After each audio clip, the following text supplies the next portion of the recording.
ഇന്നത്തെ വീഡിയോയിൽ ഞാൻ പുക്കറ്റ് ക്രബീനെ കുറിച്ച് ചെറിയൊരു ഡിസ്ക്രിപ്ഷൻസ് ഞാൻ പറയാൻ പോവാണ്. അപ്പോൾ നിങ്ങൾക്ക് എല്ലാവർക്കും അറിയാം, ഇപ്പോൾ പുക്കറ്റിലേക്ക് ഡയറക്റ്റ് ഫ്ലൈറ്റ് ഉള്ളതുകൊണ്ട് നമ്മുടെ നാട്ടുകാർ കുറേ പേര് ഇപ്പോൾ ഇങ്ങോട്ടേക്ക് വരുന്നുണ്ട്, ട്രാവൽ ചെയ്യുന്നുണ്ട്. അപ്പോൾ ഈ പുക്കറ്റ് ക്രബി എന്ന് പറയുന്ന സ്ഥലം വളരെ 3 hours ഡിഫറൻസ് ഉള്ളൂ. ഇപ്പോൾ പുക്കറ്റ് ക്രബിയിൽ എങ്ങനെ വെച്ച് കഴിഞ്ഞാൽ പുക്കറ്റിൽ ഏകദേശം മെയിൻ ആയിട്ടുള്ള islands PP island, James bond island, അതാണ് മെയിൻ ആയിട്ടുള്ള ഐലൻഡ്സ്.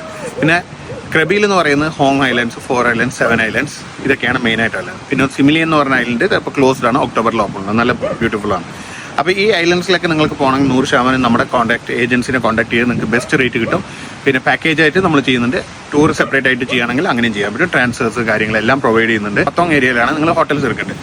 ആൻഡ് ക്രബിയിലാണെങ്കിൽ അനോങ് എന്ന് പറഞ്ഞ ഏരിയ. ഈ ഏരിയ ഔട്ട്സൈഡ് പോയി കഴിഞ്ഞാൽ നിങ്ങൾക്ക് ഫുഡിനായിക്കോട്ടെ, മസാജിനായിക്കോട്ടെ, ബാക്കി എന്തെങ്കിലും ആക്ടിവിറ്റീസ് ആയിക്കോട്ടെ, ട്രാവലിംഗ് ആയിക്കോട്ടെ ബുദ്ധിമുട്ടായിരിക്കും. അപ്പോൾ ഇത് കൂടാതെ നമുക്ക് പുക്കറ്റിൽ ക്രബിയിൽ എന്തൊക്കെയുള്ളത് വെച്ച് കഴിഞ്ഞാൽ നമുക്ക് ടൈഗർ പാർക്ക് ഉണ്ട്, പുക്കറ്റിൽ ഡോൾഫിൻ ഷോ ഉണ്ട്, പിന്നെ ബേർഡ് പാർക്ക് ഉണ്ട്, പിന്നെ ഈ വാട്ടർ പാർക്സ് ഉണ്ട്, അമ്യൂസ്മെന്റ് പാർക്സ്, കുട്ടികൾ കളിക്കാൻ, അക്വേറിയം ഉണ്ട്. ഇതൊക്കെയാണ് പുക്കറ്റിൽ പിന്നുള്ള സ്ഥലങ്ങൾ. പിന്നെ ക്രബിയിൽ എന്ന് പറയുമ്പോൾ എലിഫന്റ് സാങ്ച്വറി, സിറ്റി ടൂർ, പിന്നെ ഈ മറ്റേ റാഫ്റ്റിംഗ്, വാട്ടർ റാഫ്റ്റിംഗ്, പിന്നെ മറ്റേ ബംഗി ജമ്പ്, അങ്ങനത്തെ കുറച്ച് അഡ്വഞ്ചർ ആക്ടിവിറ്റി. നിങ്ങൾക്ക് ഇനി എന്തെങ്കിലും കൂടുതൽ ഡീറ്റെയിൽസ് പുക്കറ്റ് ക്രബീനെ കുറിച്ച് അറിയണം പറഞ്ഞാൽ 100% നിങ്ങൾക്ക് എന്നെ കോൺടാക്ട് ചെയ്യാം. നമ്മൾ ഡയറക്റ്റ് ഏജൻസീസാണ് തായ്ലാൻഡിൽ. നിങ്ങൾക്ക് ബെസ്റ്റ് റേറ്റിന് പാക്കേജസും ടൂർസും നിങ്ങൾക്ക് അവൈലബിൾ ആയിരിക്കും, അത് ഗ്യാരണ്ടീഡ് ആണ്.